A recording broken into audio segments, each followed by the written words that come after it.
Alrighty, y'all. Today is a first for the podcast because we are talking about men's mental health and those moments in life that change the trajectory of the course that you're on. And I'm so excited for this podcast episode to be bringing my friend Matt LeBris onto the podcast to share his story with all of us about the path that he was on in life and these very significant moments that changed everything for him. We talk about this a little bit in the podcast episode, but one thing that I want to know is that having Matt onto the podcast is incredibly synchronistic for the No Bullshit Manifestation Show, because back before I started the podcast in 2021, I was searching through and listening to a bunch of different podcasts and seeing what inspired me. And as I was searching through, I actually stumbled across his podcast, which at that time I had no clue it was his podcast. And I really liked the way in which he held conversation with the guests that he was having on his show. And then fast forward a few months, moved to New York City, had started the podcast and was on Hinge, and just so happened to run into Matt. The two of us started talking about podcasts, and ever since, he has been such an incredible support system to me and to the No Bullshit Manifestation Show. And actually getting to see him on Zoom for the first time ever and meet him face to face to have this conversation was kind of a full circle moment for me and very synchronistic for the podcast as a whole. So I'm very excited for all of you to listen to this conversation with Matt. We will dive fully into his story on the podcast, but a little bit about him is that he is a born and raised New Yorker who inevitably caught the hustler spirit that fills the streets of New York. He has been a Forbes 30 Under 30 nominee, has worked with Daymond of Shark Tank, and now hosts the top 1% globally ranked podcast, Decoding Success, that features conversations with people like Mel Robbins, the Holistic Psychologist, Gabby Bernstein, and so many other best-selling authors and leading experts. So if you have not listened to Decoding Success, I highly, highly suggest doing so. You can find the link to listen to Decoding Success down below in the show notes, as well as connect with Matt on Instagram. You'll hear in this podcast episode, like I've been mentioning, so much about Matt, but one thing that I will say is that he talks about providing and bringing value to other people's lives, and the value in which Matt has brought to my life over the past year and a bit of being connected with him just through social media has been insane. So Matt is somebody that you want in your world. You want to follow him on Instagram. You want to listen to his podcast. I have nothing but incredible things to say about Matt, and I'm sure that you will as well by the end of this podcast episode. So without further ado, here is Matt LeBris. What's up, and welcome to the No Bullshit Manifestation Show, the podcast that demystifies all of the nonsense that surrounds manifestation and gives you a realistic view of what it's like to be on a personal, professional, and spiritual growth journey. I'm your host, Kat Kozad, manifestation and money mindset expert, and I'm so happy you're here. Let's fucking do this thing. Thank you for coming onto the podcast, and thank you for being such a huge part of this podcast. Well, first and foremost, thank you for the opportunity. I want to express gratitude for that. And furthermore, the growth that you've had with it and just being connected with you is an honor. So I appreciate the recognition you gave, and it is very synchronistic to an extent in regards to how things linked up. But this is awesome. And I wanted to say thank you so much for allowing me to be here with you. Absolutely. Yay. So let's kick this off with your story of why you are who you are in the world today and doing the work that you do and making the impact that you make.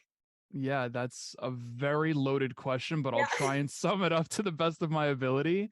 First and foremost, there's a lot of polarities to the story, right? There's a lot of super high highs, but also a lot of super low lows. In fact, I'm actually coming off the hardest year of my life in 2022, right? So I just paint the picture that way because what I'm going to say is, just really helping people understand, like, no matter what it is that you have been through, what you're going through, what you will go through, because it is inevitable, right? That it's ups and downs, that you could do whatever you want, right? Like you could overcome it. So at the end of the day, I would start by saying that I come from a home that was filled with love, but never met my needs. Mhm. Right. And I didn't learn that until maybe just a couple of years ago when I actually put myself in therapy and started to discover myself. Why did I act out constantly in school, underperform academically? And essentially, it was all for the attention that I was seeking, but I was getting the negative attention. Right. So I really never did good in school to the point where I didn't get accepted into any high schools in New York City. Being that New York City has a law, you do get zoned to a public high school, but by the graces of my athletic abilities, I went to a private school, which is what my parents wanted me to do. But that didn't last too long. I ended up getting kicked out, just acting out. I was essentially in what I like to deem a high school fraternity, which is exactly what it was. Transitioned into another school, same thing happened. I excelled tremendously on, the baseball field or the basketball court, but when it came to the classroom, not so much. Got kicked out of the second high school as well. Luckily, got let back in. It was essentially a hiatus where I played Call of Duty for an entire month and did no schoolwork. And then when college came around, I literally lost my dream of playing professional baseball when I tore the labrum in my shoulder. And that right there was like a major rock bottom because I never, and by the way, I was numb to everything I'm saying, right? I Mhm. was numb to all of this. I just thought this was life and it was just keep moving forward, keep moving forward, keep moving forward. And none of this really impacted me on the surface, but Mhm. I didn't know what was happening on the inside, right? Until it all boiled up and came to the surface. But ended up going to college, and being that I never went to a public school or, a place where there was freedom, I got very acquainted with cutting class because no one was there to call mom or dad. Yep. And that led me to getting kicked out of college too. So all of this, sounds very, very dark and rough, and it was. I ended up getting my shit together when I heard three simple words, right? I fell in love with making money. I fell in love with all of these things that were good to an extent. And I know good and bad are judgmental words, but they were serving me. And three simple words changed everything. And those three words were legacy over currency. Mm. And I said to myself, hearing that, I remember sitting in a friend's restaurant, very openly going to admit that I was smoking weed with him. He was the chef and the owner of the restaurant. We were just sitting there after the restaurant closed, enjoying ourselves. And I showed him the video where those three words were said, and it clicked. I really needed to flip the switch. Like, I needed to do something. I needed to take control of my life. So I went back to school, started excelling, graduated with Dean's List honors. I saw the kids that I was in college with, they just didn't have the opportunities I had. So I brought them those opportunities. I met Daymond John of Shark Tank on my college campus, turned it into an internship, a quick 5-minute conversation into an internship, then a job. I saw what he was doing and what I was working on for him, and essentially said to myself, you know what? Like, I need to do this. Like, I need to do what he's doing. And that's essentially how Decoding Success was birthed. But that was a very quick summation, where I probably left out a bunch of things, but I wanted to make sure that I was being timely with that response. But a lot of peaks and valleys, a lot of up and down. Yeah. Incredible. And thank you for being like so honest about your story and the clarity that you've experienced within it. Because one of the things that I think the world doesn't recognize enough within men is the fact that they go through experiences like that, or Mm. they don't have their emotional needs met, or whatever it is that they need during childhood to help them form the habits and the behaviors and the identity of who they want to be and who they can become to show up in the world that the way that they want to. And it does really then lead them to the position later on down the road that they have to go through something like you just shared you did with all of these different experiences to have that moment that shifts it for them to then get on their path of whatever it is that they want to create for themselves. So it's super powerful. The three words were legacy over currency. Legacy over currency. And the reason why those impacted me so much was because I grew up thinking that money was going to solve my problems, right? Mm-hmm. I really had that belief. And to be honest, at a point, it really felt like money was solving my problems. Mm-hmm. And I got addicted to it to the point where I just shared this yesterday. I was working 5 jobs when I failed out of college. Five. I was independently contracted through a nightlife. Five of my friends, five or six, I think it was six of us in total, we operated New York City hospitality. That's what we did. We worked with Jersey Shore cast, 50 Cent, Fetty Wap, like really incredible people. And I did that for like 7 years and I made a shit ton of money doing it. And then in my downtime, I was selling weed because I wanted to smoke and I didn't want to pay for it. I was delivering pizza or Italian food at a restaurant here. I was working at a gym because I didn't want to pay for a gym membership.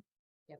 I was picking up supplies for a restaurant that my buddy owned in the morning, which was like a very quick 2 hour thing. Like I was really hustling and the money was great. And like I said, it really felt like it was solving my problems. But at the end of the day, I realized at such a young age, and I'm glad that I realized this, but I said to myself, you're not taking this to the grave. I was not a nice person to people. Like I really wasn't. And that was really the anger that was built up with inside of me. Just from all of the things that I encountered at a young age, from conditioning, parenting, all of that. And I just said, you know what, something needed a shift. And I said, legacy, like what am I going to be remembered for? Like, am I going to be remembered for the amount of money I made? Am I going to be remembered for being an asshole? Like, I didn't want that for myself. So that's where the shift really, really started to happen. Wow, I love that. And I can relate so deeply. That's a huge part of my journey and my story as well, that all of the people who listen to this podcast know, is that I believe that money was going to solve all of my problems. Mm, And my initial like introduction to the world of manifestation was so much so of like, how can I get rich? Because once I'm rich or like have a certain amount of money, then all of my problems are going to go away. And when I reached the amount of money that I thought was going to solve all of my problems and it didn't, I was like left in this position of like, what the fuck? And what else comes from here? And like you said, like, what is the actual impact that I want to make on the world? And like, what do I want to be remembered for? So taking it back to what you mentioned and what you said of like, you grew up in a household full of love, but it wasn't the kind of like love or attention or like support that you necessarily needed. Do you mind sharing like what that means and what that looked like for you? absolutely. Before doing that, though, I mean, I have a question for you, if you don't mind me asking. I Absolutely. like to have convo. You mentioned that you had to accumulate a certain amount of money for you to realize that it wasn't going to solve your problems. But I'm curious, was that actually what happened, or was there something more to it? So when I was in that position, I thought that like growing up, my family never made more than like $40,000 a year. Like that was like, holy shit, $40,000 a year. That's huge. And so anybody in my hometown growing up that made like 100 grand a year, I was like, damn, they're rich. Like they have it all put together. Like all of my family friends that had a household income of 100,000, I was like, duh, like they're happy. So therefore I must be happy if I make that amount of money.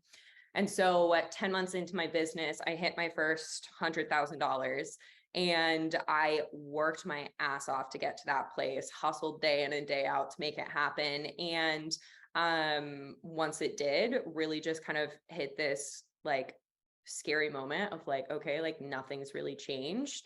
Mm, Because my lead up to that was entire lifetime's worth of just like pushing down my emotion, pushing down the trauma that I had experienced. Same as you, grew up in a family full of love, but definitely a lot of toxicity and alcohol abuse and things that just led me to feel as though I wasn't safe. And I always attached safety to money. So it was like, if I had enough money, then I would finally feel safe. Then I would finally feel good. So at that time, I still didn't feel safe in myself. And therefore, when the money didn't make me feel safe either, it was kind of like, what the fuck am I supposed to do now? mm. And I feel like that's where my like real inner work journey and healing journey actually began, because that's where I started to learn how to like trust myself independent of how much money is in my bank account, and like learn how to create safety for myself independent of how much money is in my bank account.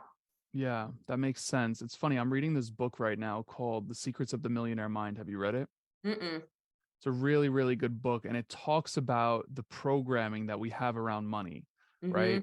And it's not our fault for what we believed, right? If you ever heard your parent or your parents or your guardians, whomever, complain about the bills, or, TGIF, where, you're getting paid on Friday or something of that nature, especially at a young age, like your mind is a sponge, right? And it programs you in such a way. But it's interesting to hear other people's perspective on that, which is why I asked. So I appreciate you sharing.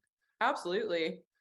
So yeah, taking it back to your childhood, tell us a Mm. bit about like what that looked like. Like you said, growing up in a house full of love, but not necessarily like the way in which you needed to be. Yeah, 100%. I think ultimately there's two things here, right? There was my mother and my father, and while they're both present in my life, I don't think neither were present emotionally. Mhm. And maybe they were to an extent, like, of course, you have a newborn baby, but I'm not talking about that. I'm talking about like when I started to age a little bit. And I can't put an exact number on it, but it's not to say that I never spent time with my parents. My dad would get home from work, he would always play catch with me or do something of that nature. Although I don't know what his intent was with that. I think it was for him to make me into something so that his life could be easier, and that could be a really deep conversation.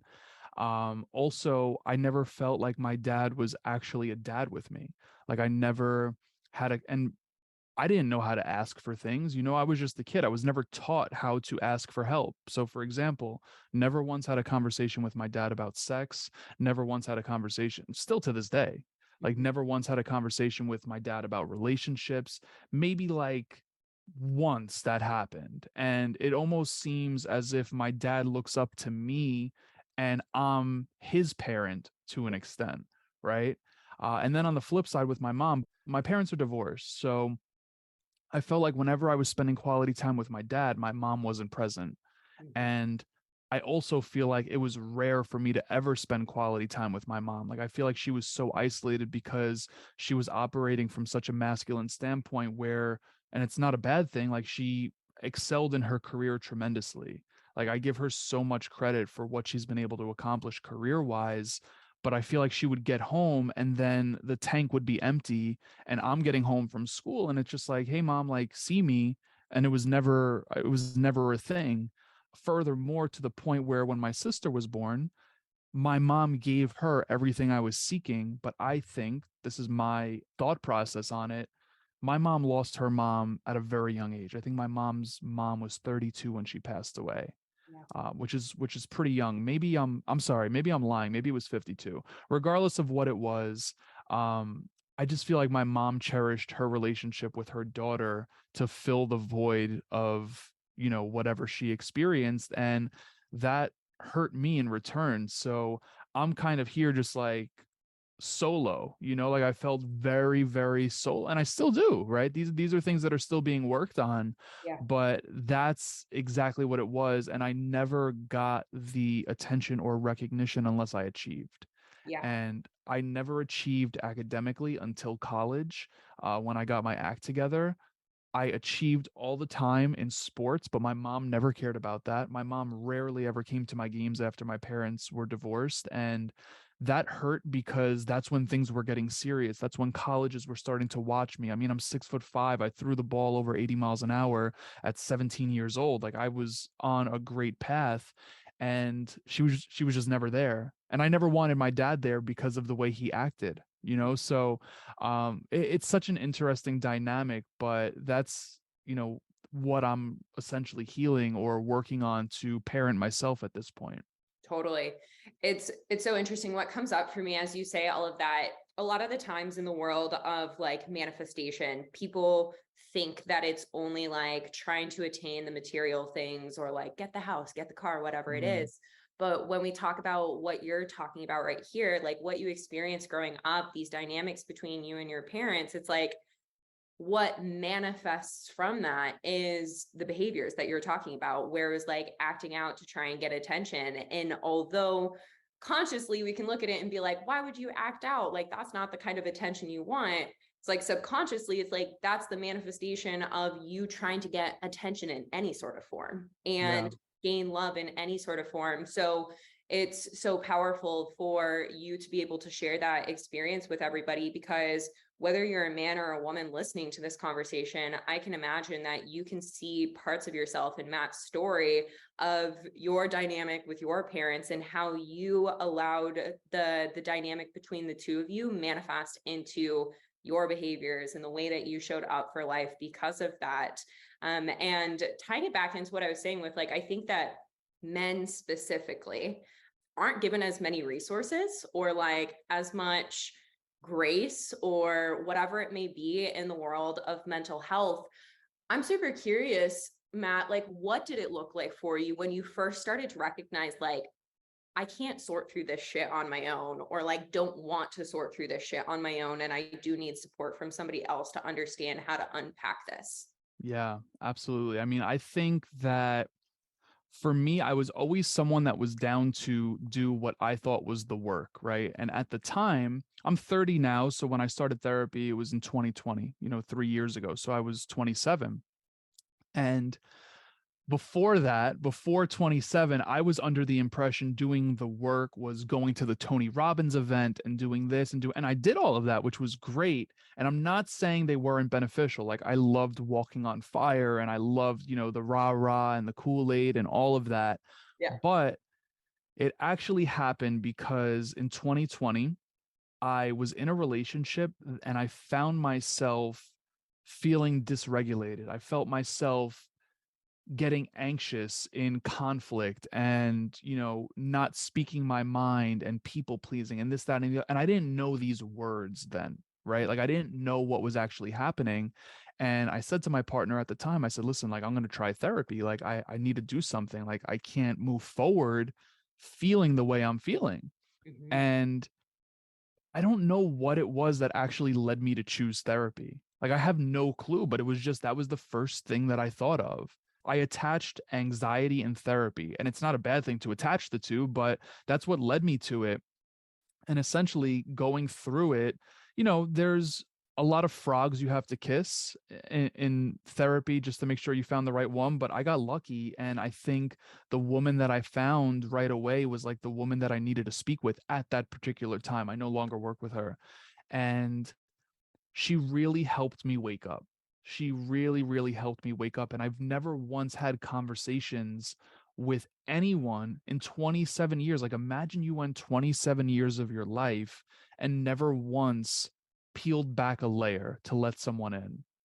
And I finally did that with her to the point where she made me realize, and she didn't make me force wise, but she brought to my attention that the relationship I was in was bringing about this feeling because at the end of the day, I was getting abused essentially, emotionally, mentally, etc. Not physically, but I know that does happen to people. So I'm not trying to be insensitive. And I didn't want to believe it at first, but once she planted the seed, I really started to realize that I was. And it took me some time to let go of that because for 27 years, I believed that's what love looked like. Like I literally thought that's what love looked like in my life. And a lot of shifts came about, but it was that relationship. And I'm forever grateful for that relationship because I wouldn't be able to meet you here the way I'm able to meet you here today if it wasn't for that. Yeah. And that was really the start of a major change. And the change is still ongoing, right? It's still a work in progress, as am I. Yeah. Did you have any resistance to like starting therapy or like getting to that Hmm. place when you first decided to do it?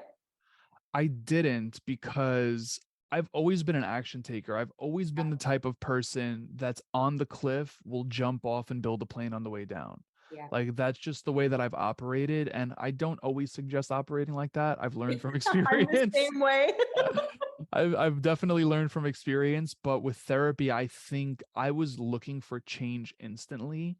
Yeah. And the reason I don't feel like I resisted was because after every session, which was 45 minutes, I would leave those sessions feeling lighter. I Mm. felt lighter and I was like, wow, that feels good, to the point where after every session, I would go take a walk around my neighborhood.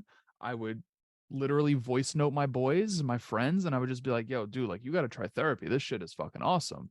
Yeah. And it was like that for a while where I felt lighter and lighter and lighter, and I got more comfortable and more comfortable and more comfortable to open up. And what was interesting enough was I knew things were working because I was starting to get emotional. Mhm. Like, I'll give you an example. I was driving in my neighborhood. I saw, I'm pulling up to a stop sign and I see an older woman, like a grandma type age. I'm not stereotyping women when they become grandmas, but like she looks like a grandma, right? That's what I'm getting at. That's cool. And I saw her fall. Like Mm. she hit the ground. And I remember I pulled over right away, got out, helped her up. Hey, do you want to ride home? Let me stay with you to make sure you're okay. My next therapy session, I was full on in tears when I told that story. And I'm like, dude, like, when was the last time you cried? Like, therapy allowed me to cry again. And I really can't tell you the last time I cried before that. Like, it was working. Like, to me, that was a sign it was working. So there was little to no resistance just because I saw the changes actually happening. Yeah, I absolutely love that. One of the things that over the past few years, because I just turned 27, but I really started like diving into my own inner work and journey and whatnot, probably like late 23, beginning of 24. And so for the past few years, my perception of like emotion and mental health and like me within it, but then also especially men in my life, because Mm, I grew up with never seen my dad cry in my entire life. When I saw my brother cry, he was like made out to be weak. And then he put up all of these walls. And it was so interesting that like then the guys that I would date were very emotionally closed off and wouldn't open themselves up to their emotion, and therefore also like rejected my emotion a lot of the time. And in the past few years, being able to accept my emotion has led me to also accept the emotion in the men in yeah. my life and like welcome in more men that are in tune with their emotion and still stand in a very like masculine, strong, sturdy place inside of themselves, and not be able to have to equate the two of those things as like emotion equals weakness or emotion equals anything other than being like a strong human being, which I feel as though our society really does. Yeah, I'm super absolutely. curious, like for you, do you feel as though women's mental health is seen different than men's mental health? I think things have shifted. I want to touch on something you had mentioned first Yeah. before diving into that. You mentioned, and I find this to be super interesting because I think there's two sides of the fence. You mentioned the men dating wise, right? You mentioned the men that you were attracting were emotionally closed off, and that's because, what you saw growing up. Um, I'm on the other side of that fence, meaning the women that I'm attracted to are, and I never watched porn. I was never a porn guy. Like, it was never like a fantasy thing. It's a psychological thing. The women I'm attracted to are older women, Mm-hmm. mothers, like not necessarily like has a kid, but looking for that motherly quality. You know what I'm saying? So I just wanted to point that out. I find that to be super, super interesting. And, just hearing you say that, it really just sparks something within me. But in regards to the differences between men's mental health and women's mental health, I don't think there are many differences unless you make it out to be that way. Yeah. Right. I think, yes, from a societal perspective, I agree with you. I mean, the first time I cried publicly, I was shamed for it, not by my parents. I was playing basketball and I had to have been in like fourth grade. And I was on the basketball court. I was playing for my elementary school and I had took a charge, meaning I was on defense. The player ran into me. It was a foul on him, not on me. And I did something good. So I was, tearing up because like I felt joy that I did something. I'm a very emotional guy, like very, very emotional. And my teammate who went to public school, he is a very tough kid. Still to this day, I see him and I'm like, dude, you're just like such a gritty guy. Like he fought, he did all these things. And he was like, dude, like, don't cry. Like he was telling me not to cry. So society, culture, all of that, I definitely think impacts us to believe it's a certain way, but I don't think there's a difference between the two. I think what we're seeing more and more are conversations like this. And it's cool, right? Like I like being a part of that without a doubt, but I don't think there needs to be a difference unless you give them a reason to contribute to that. And hopefully that stops soon. Yeah, absolutely. Throughout your past few years, since you have really started to dive into unpacking all of these things, has there been anything that's like been the biggest light bulb moment or like the biggest breakthrough that you've had? Oh, that is very interesting to ponder on. I'm going to close my eyes, take a deep breath, and think about that before I answer. So Totally. pause with me. I think the biggest light bulb moment is a string of moments, really. And what I mean by that is there's four components to change, right? Number one is awareness. Number two is understanding. Number three is disassociation. And number four is making a declaration to, to change, to actually change. And I think my biggest light bulb moment was that process, Mhm. right? Number one was being aware of the shit that was coming up, right? What was it for me? Like being aware that first of all, it's not your fault, right? Like you're a kid. You can't blame yourself for the shit that took place in your life. Like you're not at a point where you could just be like, hey, like I need this. We don't know what our needs are, right? Like we're learning that from what we get. And I think number one was the awareness of it. And number two was the understanding, like knowing why things took place. It's not because your parents don't love you. Mhm. Like, it's safe to say that your parents just maybe they didn't get parented right, or, and it's not to throw shade or shame on my grandparents, but whatever, like it is what it is. The understanding, then disassociating from that, like realizing, like, hey, that's not you. Like, I think that right there is something that took me longer than other aspects of what was coming up, but understanding it wasn't you, because I latch on to things. I've noticed that. Like I latch on and I carry them, and it's hard for me to let go and release. That's definitely still a process that I'm getting acclimated with. And then furthermore, like putting the stake in the ground, like putting whatever in the ground and being like, yo, I'm not turning back. I'm going to keep moving forward, which I think is the most uncomfortable part. And you could definitely see where when you hit a new level, there's a new devil tempting you to go back down a step. Mhm.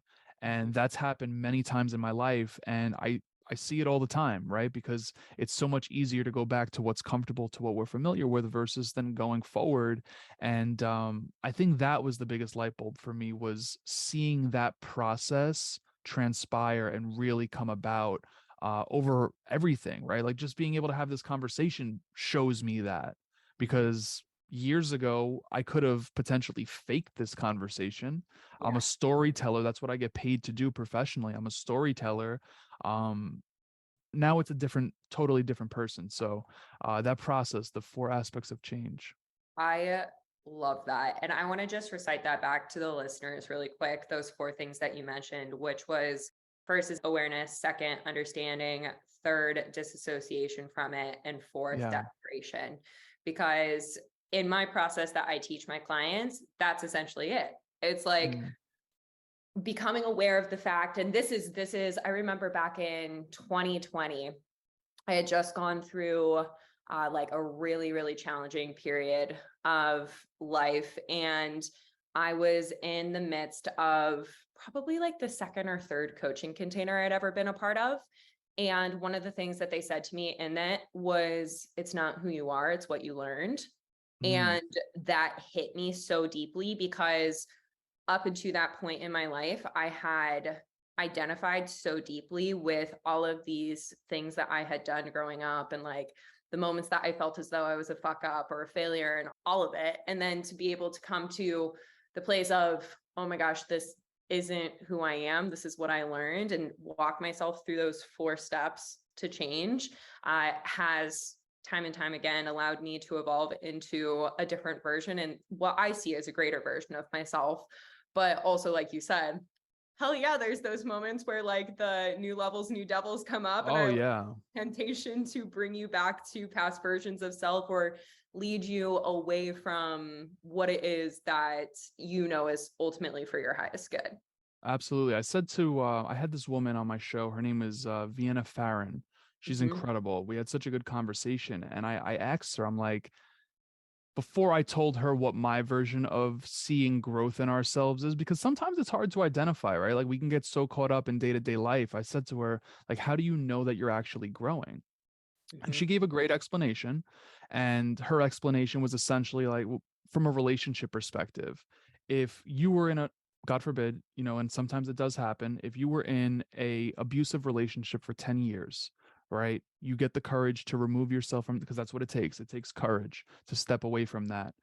You step away from it, and then the next relationship you're in, you find it to be abusive as well, but it didn't take you 10 years this time to actually remove yourself, Yeah. right? It took you, 5 months or 5 years or whatever it is, right? Those are signs of growth. And I said to her, I view growth, and the reason I'm sharing this is because it's all about new levels, new devils. Like, you're always going to be tested. And I think what really solidifies you in taking that next step is to get tested, potentially rapidly tested, and not give in to them.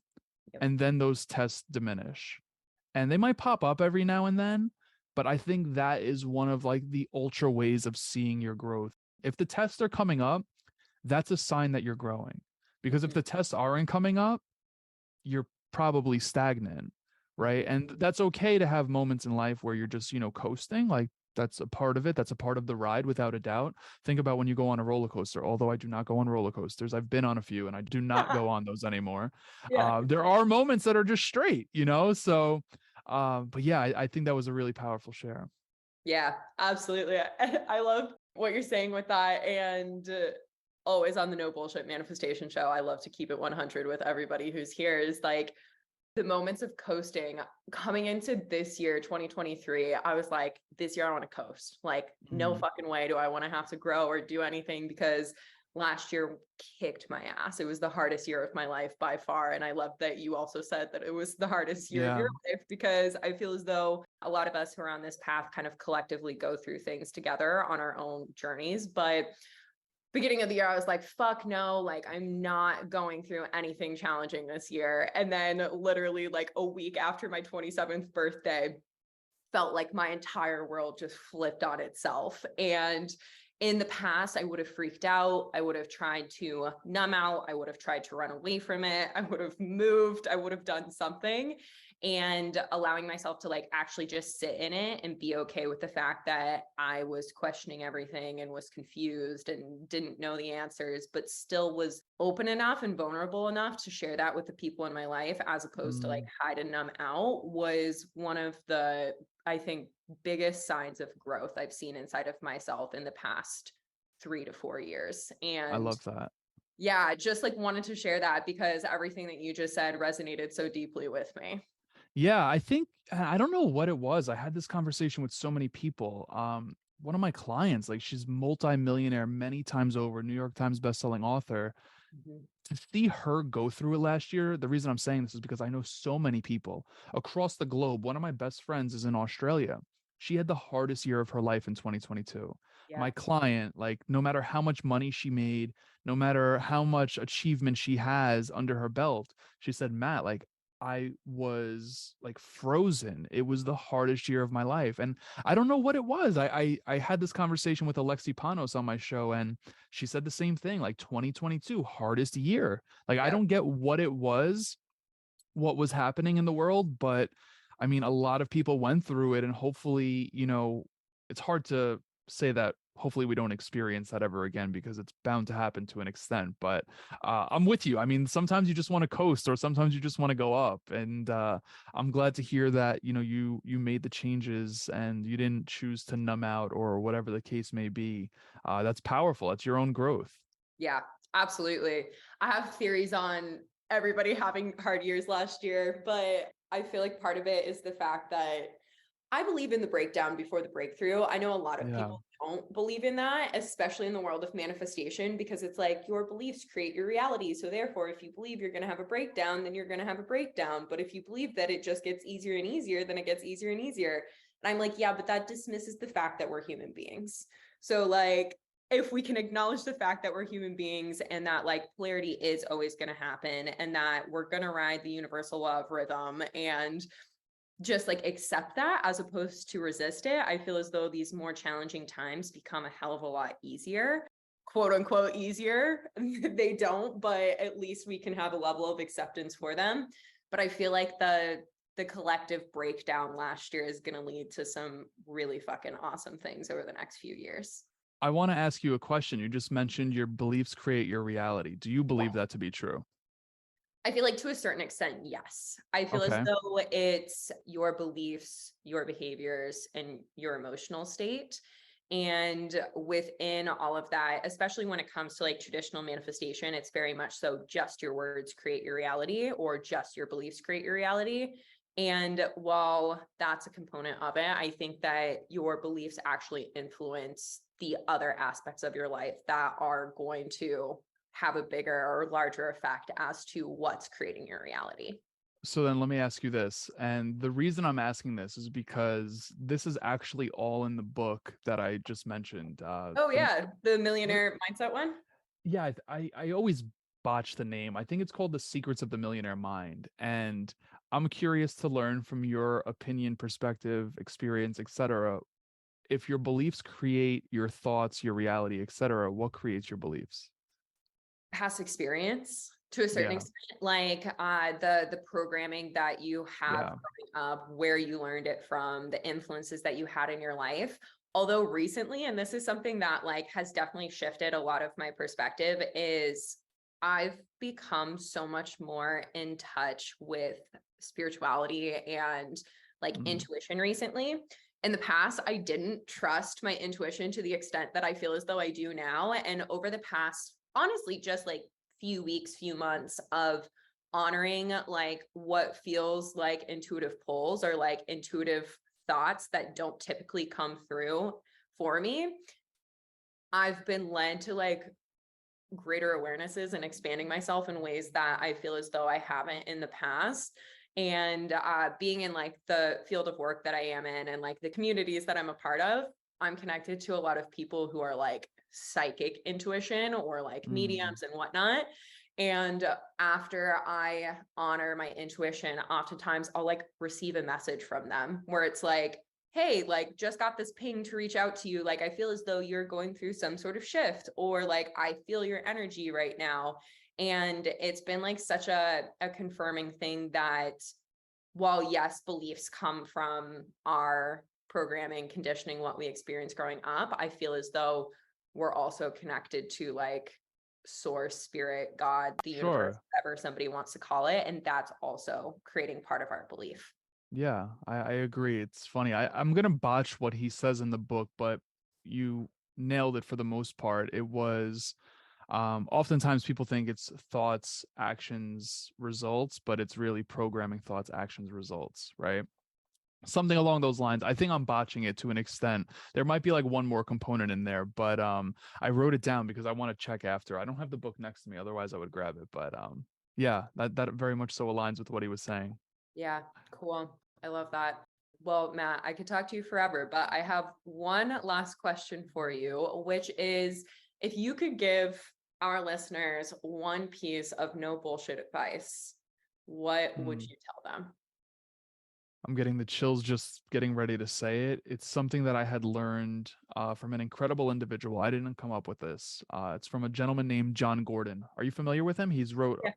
Oh, you know him? Awesome. He's incredible. I've had many conversations with him, and this one piece of advice stood out to me. Like I almost feel like I have it like tattooed on my heart or on my mind. And the reason it stands out to me so much is because it's exactly what every single one of us has the power to experience, no matter what. And it's an equation, and I'm just going to put it out there. I suck at math, so it has nothing to do with numbers, but the equation is E plus P equals O. Now, we only get to control one area of that equation. We don't get to control all of it, but that one area we control is truly what determines the result of that equation. And it stands for events plus perspective equals the outcome. So while we might like to try to control every event that happens in our life, and when I say that, I mean, at the end of the day, I'm definitely someone that tries to control a lot of the events, right? I like control. It's definitely something that I need to work on. But we don't, right? Like we don't know what's going to happen when we cross the street, or we don't know what's going to happen when we decide to get on the highway or whatever, right? Like anything can happen at the end of the day because we don't have control over others. But no matter what does happen, what we do control is the way we perceive it, right? And that right there is what's going to determine the outcome. But to that point, I do like to be human and admit that if you're going through a breakup and you're listening to this right now, there's a good chance your perspective is not going to be what it will be in 6 months, 6 years when you look back.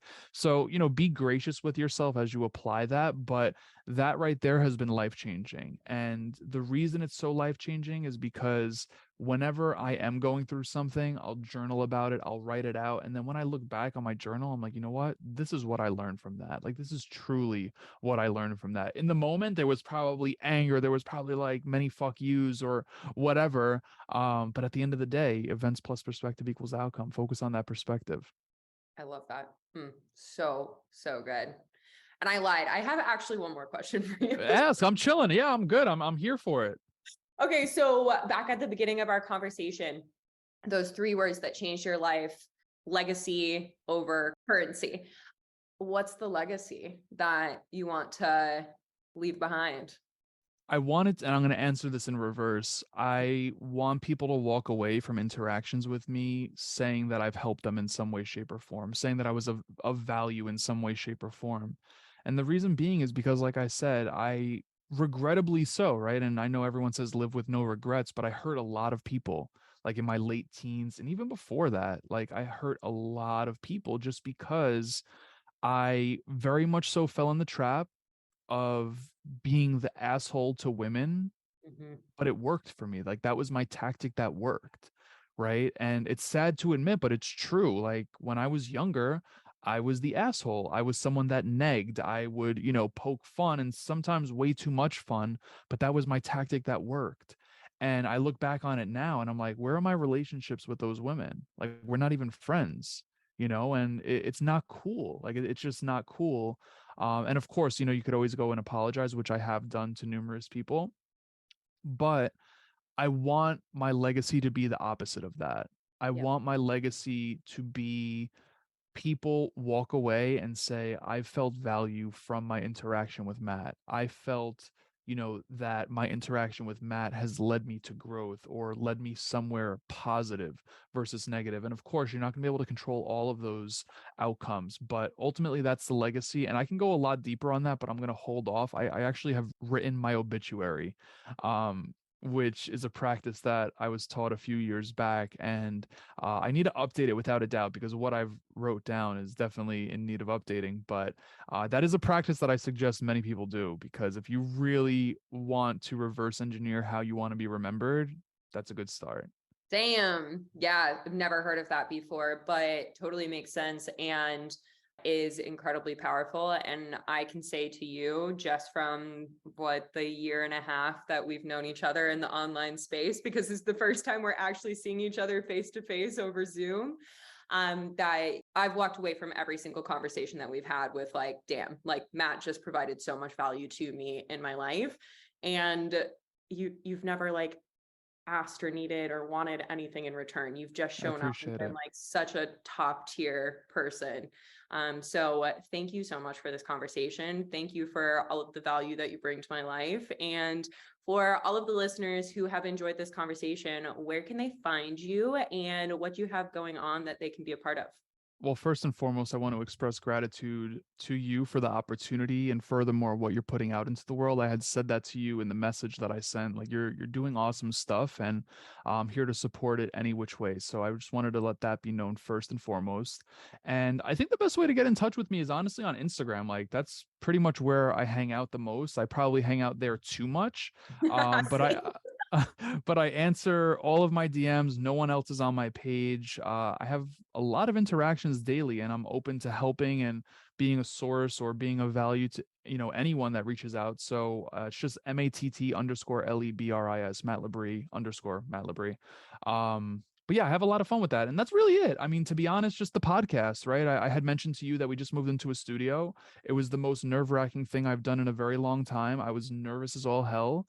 I'm getting the chill saying it because it was nice to step into the nerves, and there's going to be a lot of growth from that opportunity, but that's really it. Just grinding away with that. We're, on pace to hit over 300 episodes this year, Cool. which is like, mind blowing to think of how long I've been doing this, but I have fun with it. So, just the podcast, and feel free to reach out on Instagram. Cool. Awesome. And for everybody who's listening, all of that's going to be listed down below where you can find Matt on Instagram and then also find his podcast, Decoding Success. But again, Matt, thank you so much for coming on to the show. Kat, I appreciate it. Thank you.